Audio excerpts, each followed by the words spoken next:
Señoras y señores, vamos a recibir con un fuerte y caluroso voto de aplausos al doctor Robinson González Campos. ¡Tenga esa palma!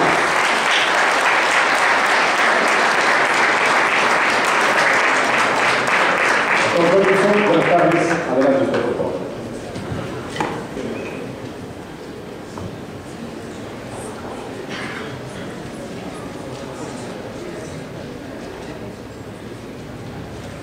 Alumnos de la promoción de la Universidad Privada de Juliaca, miembros de la comisión organizadora de este segundo Congreso Internacional, señores ronderos, ronderas, comuneros, comuneras, damas y caballeros,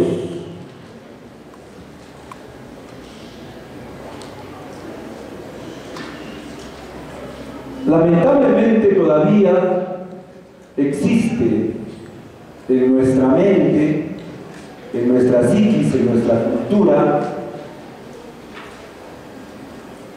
algunas cuestiones de servilismo, algunas cuestiones como que el Estado y el derecho oficial es el superderecho y que todo lo que tenemos que hacer nosotros, los que provenimos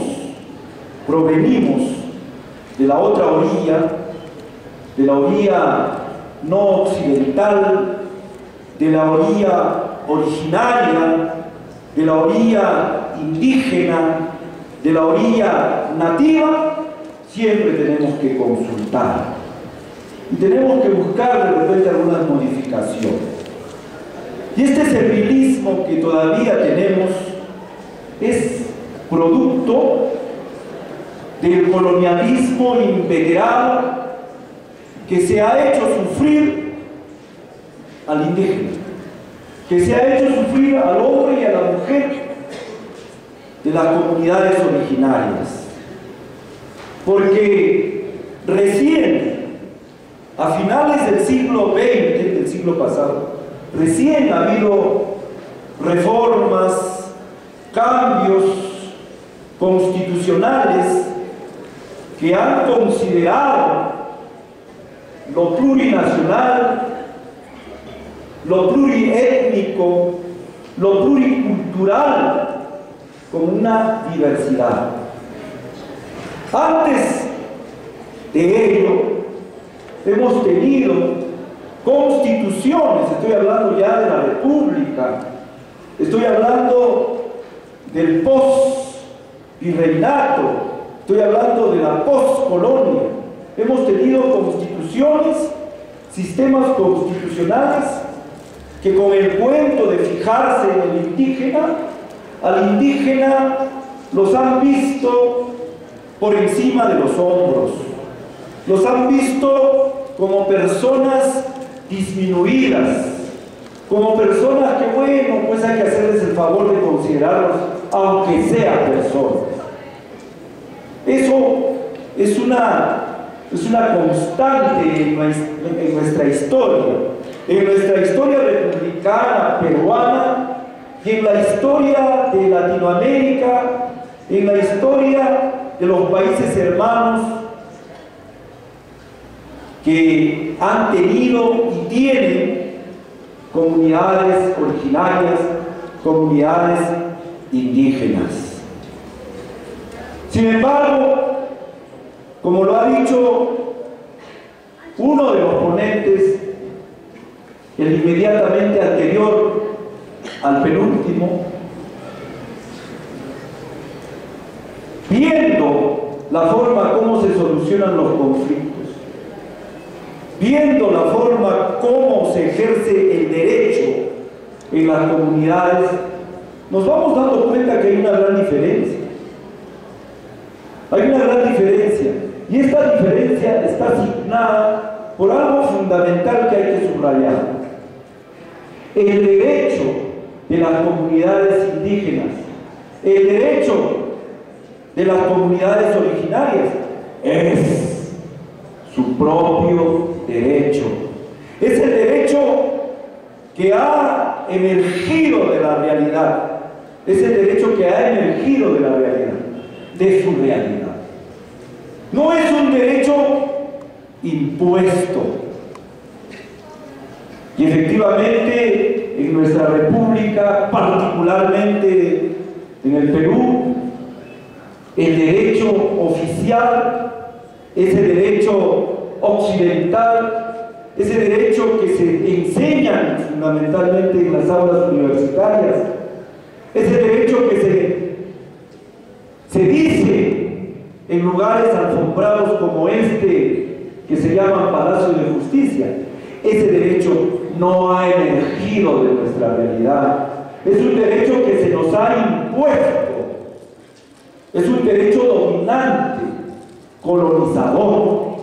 Es un derecho que vino de España y nos lo impusieron. Ese derecho eurocontinental, romanista, ese derecho que todavía nos siguen enseñando y que muchos hemos admirado y seguimos admirando a tal extremo que recién, gracias a estos congresos, gracias a investigadores que provienen de la otra orilla, que provenimos de la otra orilla, porque el que habla también tiene origen indígena.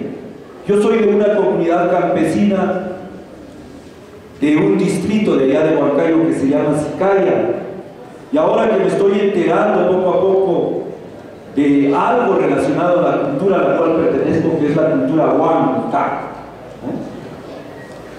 nos enteramos pues que en mi tierra, en Sicaya, se apostó un cacique que se apellidaba Alaya Chuquillanqui, y que él era uno de los que se apostó en ese lugar, así como un tal Pauca en Jatunsausa, que es Jauja ahora, en Lunamarca, etc., que pertenecían a la cultura huanca, así como los chachapoyas y muchas culturas que habían sido dominadas, sojuzgadas, desarraigadas, oprimidas, humilladas por los incas, por los orejones del Cusco.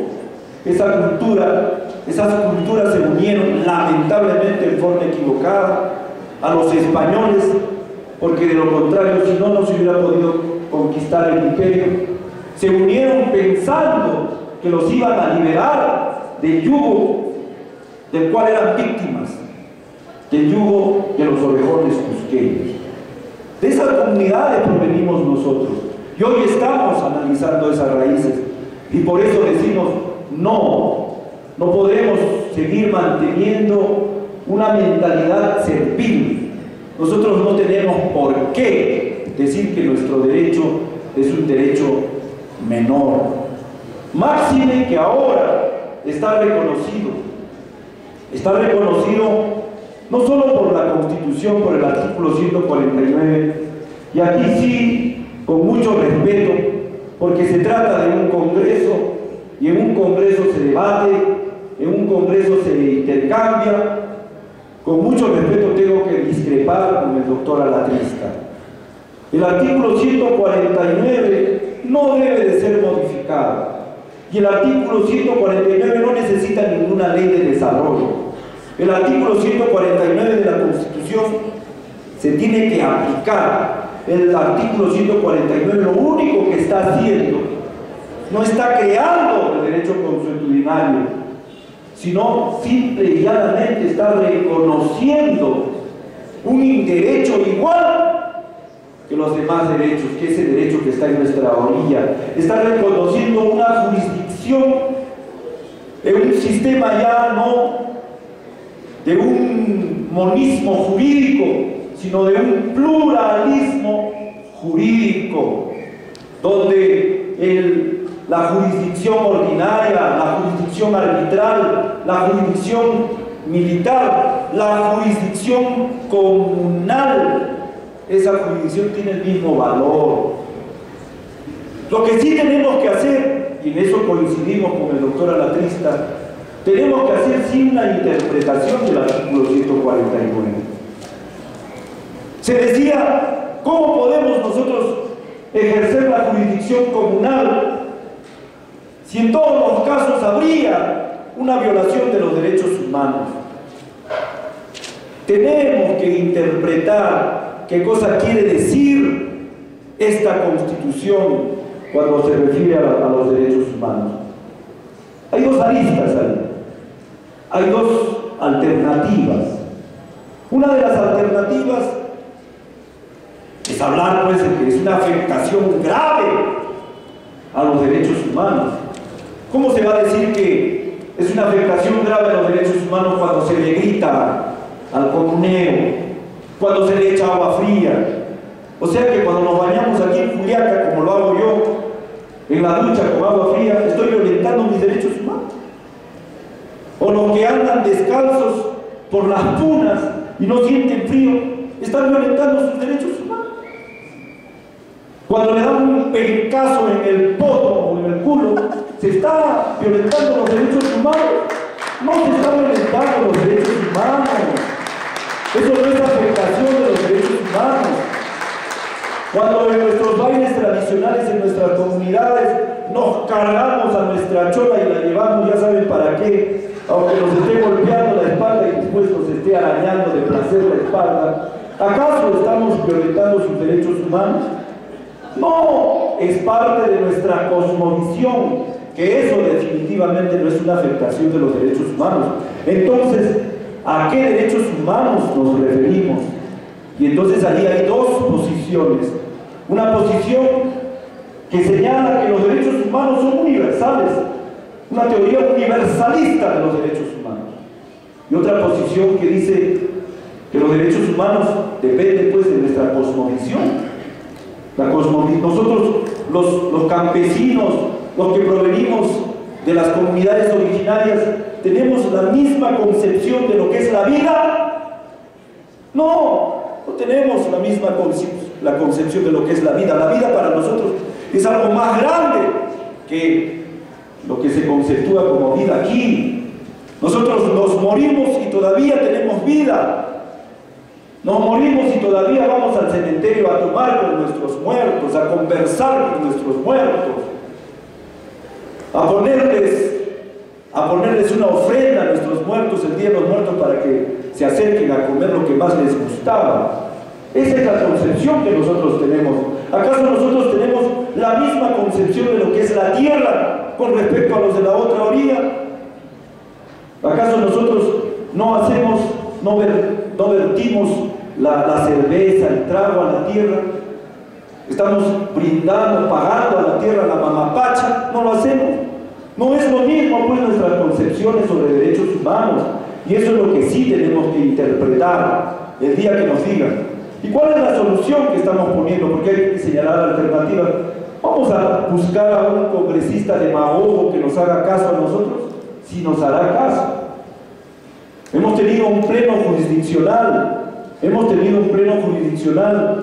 en Ayacucho, y con los jueces, allá los jueces les hemos dicho: señores, ¿qué dice el artículo 149? Dice, si se violentan los derechos humanos, nos metemos en ese conflicto. Si no se violentan los derechos humanos, esa solución de conflictos que se ha dado, esa solución de conflictos vale. Y por si acaso, el artículo